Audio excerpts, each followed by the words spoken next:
marge de la 77e session de l'Assemblée générale des Nations unies. Une session à laquelle a pris part le président de la République Félix-Antoine Tshisekedi Tshilombo. Le ministre des Finances Nicolas Kazadi est arrivé à New York aux États-Unis d'Amérique le lundi 19 septembre 2022. La République démocratique du Congo reste disponible pour toute action répressive contre tout groupe armé qui tenterait de troubler la paix et la sécurité dans un pays voisin et dans la région des Grands Lacs. Nous, peuple congolais, sommes décidés cette fois-ci à mettre définitivement fin à l'insécurité à l'est de notre pays, quoi qu'il en coûte. L'heure a sonné de casser à jamais le cycle infernal de la violence à l'est de la République démocratique du Congo pour stabiliser la région des Grands Lacs afin de tirer le plus grand bénéfice de ses potentialités économiques ainsi que de sa riche biodiversité pour sauver l'humanité face au changement climatique. Le séjour du président Tshisekedi à New York était merveilleux pour avoir été rendu fier par 5 personnalités congolaises honorées par le magazine Forbes durant la réception Forbes Best of Africa dédiée au continent africain et américain avec une mention spéciale sur la RDC en raison de l'amélioration du climat des affaires.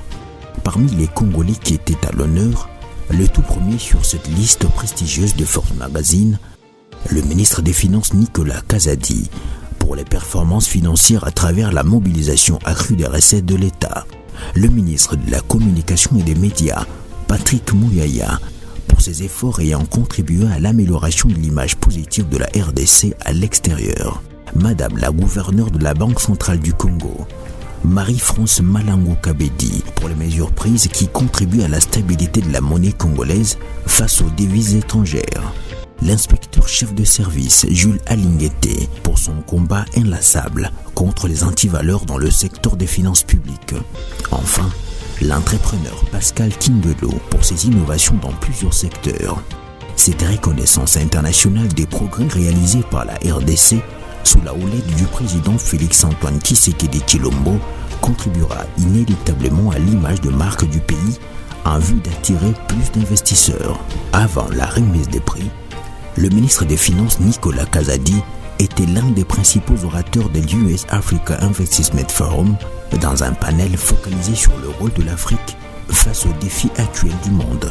It is so important for us, for you, for the world to take care of Africa, to change the narrative of Africa, which he has presented as negative, because Africa, for me, is the future.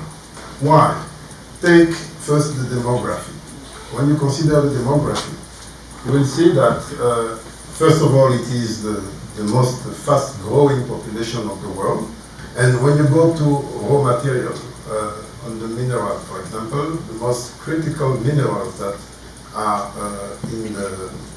in this energy transition are in Africa, it means that the future is African and somewhere Congolese also. Au cours de son séjour à New York aux États-Unis d'Amérique, le ministre des Finances Nicolas Kazadi s'est entretenu avec le sous-secrétaire d'État américain Joseph Fernandez sur le soutien des États-Unis d'Amérique pour les investissements, le développement économique et la transition énergétique. Entre la RDC et les États-Unis d'Amérique, tout va bon train.